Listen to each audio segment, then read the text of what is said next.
Is class notes for UPSC history. इसमें हम लोग लेक्चर 8 तक कर चुके हैं। लेक्चर 9 में बालाजी बाजीराव से हम लोग कंटिन्यू करेंगे। तो बालाजी बाजीराव जो है 1740 से 61 तक पेशवा रहे।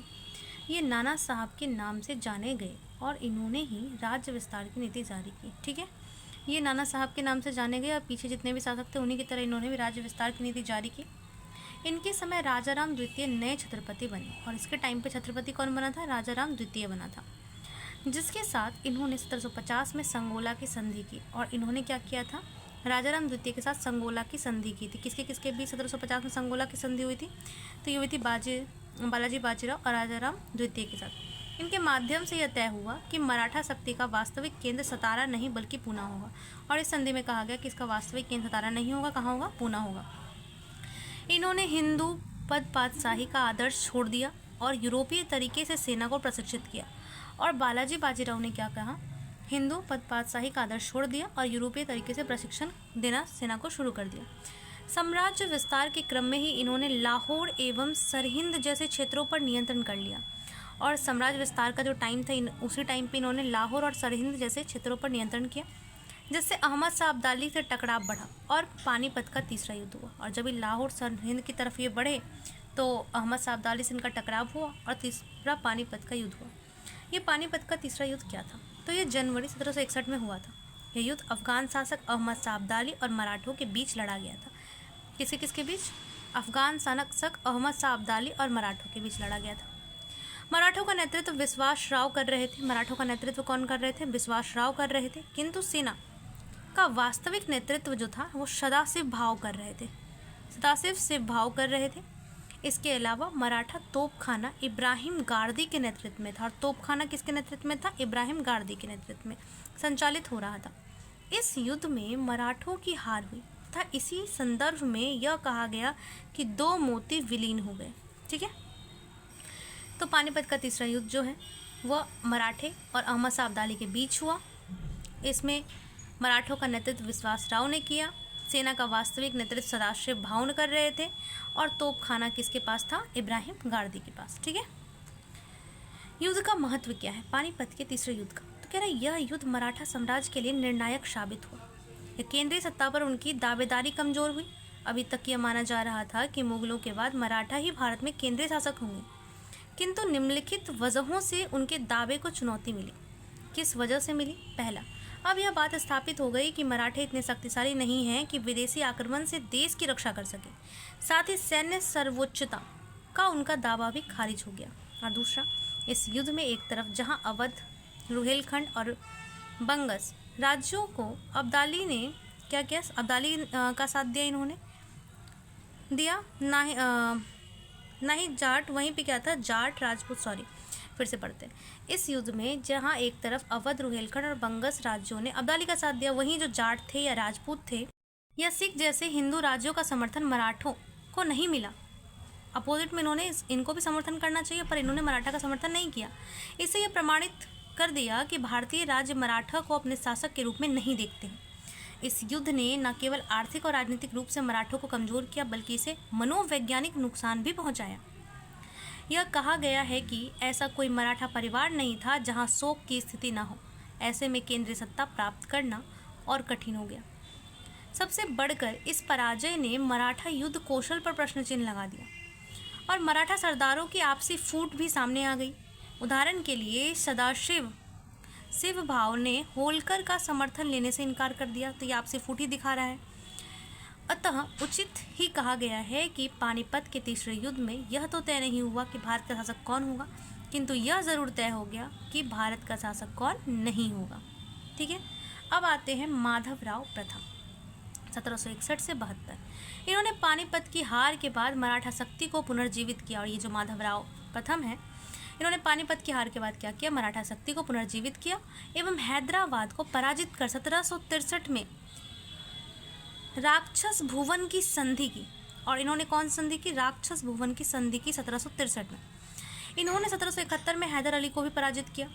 इन्हीं के शासनकाल में मराठा सरदार महादजी सिंधिया ने मुगल बादशाह शाह आलम द्वितीय को दिल्ली में स्थापित किया। और इन्हीं का टाइम था जब मराठा सरदार जो थे महादजी सिंधिया, उन्होंने मुगल बादशाह शाह आलम द्वितीय को दिल्ली में स्थापित किया। इनकी मृत्यु केवल 27 वर्ष में ही हो गई थी और इसी संदर्भ में कहा गया था कि मराठों के लिए पानीपत की हार से भी अधिक नुकसान माधवराव की मृत्यु से हुआ, क्योंकि ये पुनर्गठित कर ही रहे थे, पुनर्जीवित कर ही रहे थे और वहीं पे एक लंबा टाइम ये जीते तो फिर से शायद मराठा शक्ति उत्कर्ष पर पहुँचता, लेकिन पहुँच नहीं पाया। फिर आते हैं नारायण राव। अब नारायण राव जो हैं वो 1772 से 73 रहे। ये माधवराव के छोटे भाई थे तथा अपने चाचा रघुनाथ राव के संरक्षण में शासन चलाते थे।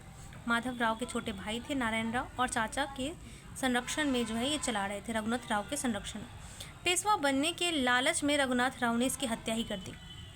इसके बाद जो है माधव राव नारायण राव 1774 से 96।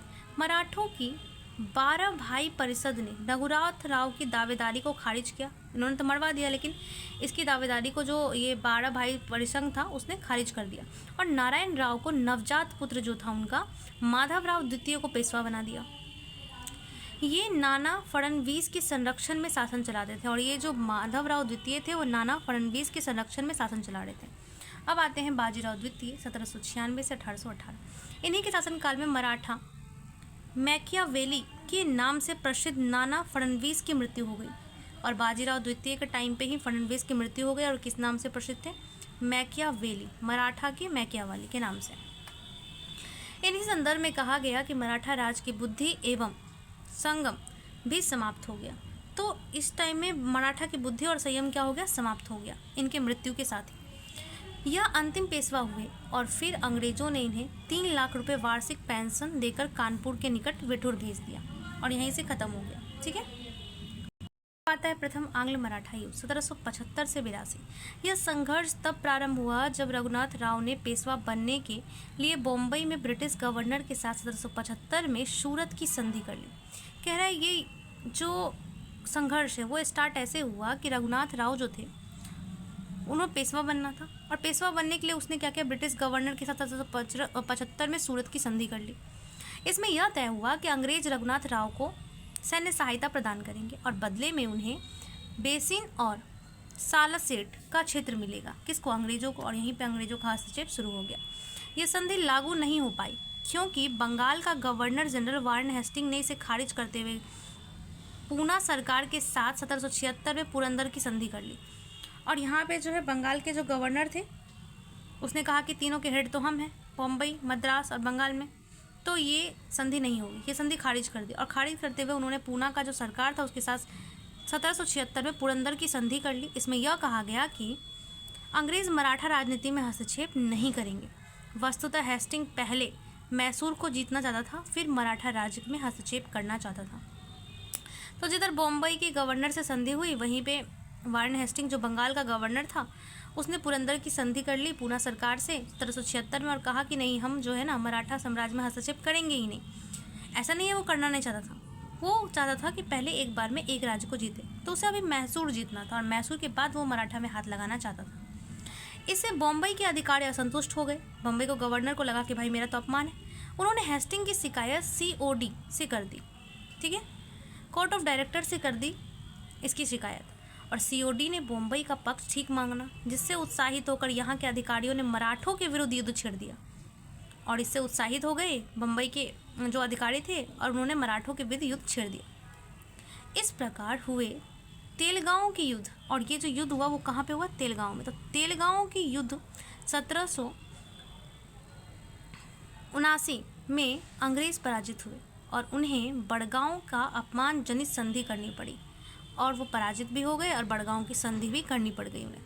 ठीक है, फिर क्या हुआ? पुनः हेस्टिंग ने हस्तक्षेप किया और इस संधि को मानने से इनकार कर दिया और उसने कहा हमने तो माना ही नहीं था, हम तो कह रहे थे हस्तक्षेप करेंगे ही नहीं, तो ना तो इसे युद्ध लड़ने का अधिकार है बम्बई के गवर्नर को, ना ही संधि करने का, तो ये संधि हम नहीं मानेंगे। ऐसा कहा किसने? वारन हेस्टिंग ने। अंततः महादजी सिंधिया की मध्यस्थता से मराठे और अंग्रेज के बीच 1782 में सालाबाई की संधि हुई। किसकी मध्यस्थता से? महादजी सिंधिया की मध्यस्थता से।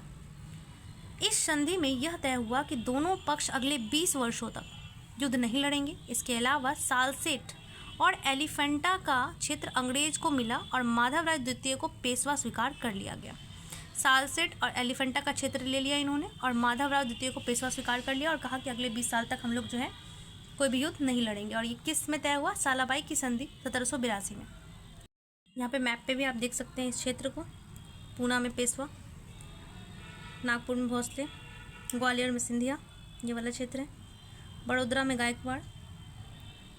ठीक है, अब हम लोग पढ़ेंगे द्वितीय आंग्ल मराठा युद्ध नेक्स्ट क्लास में। यहीं तक रखते हैं। Thank you.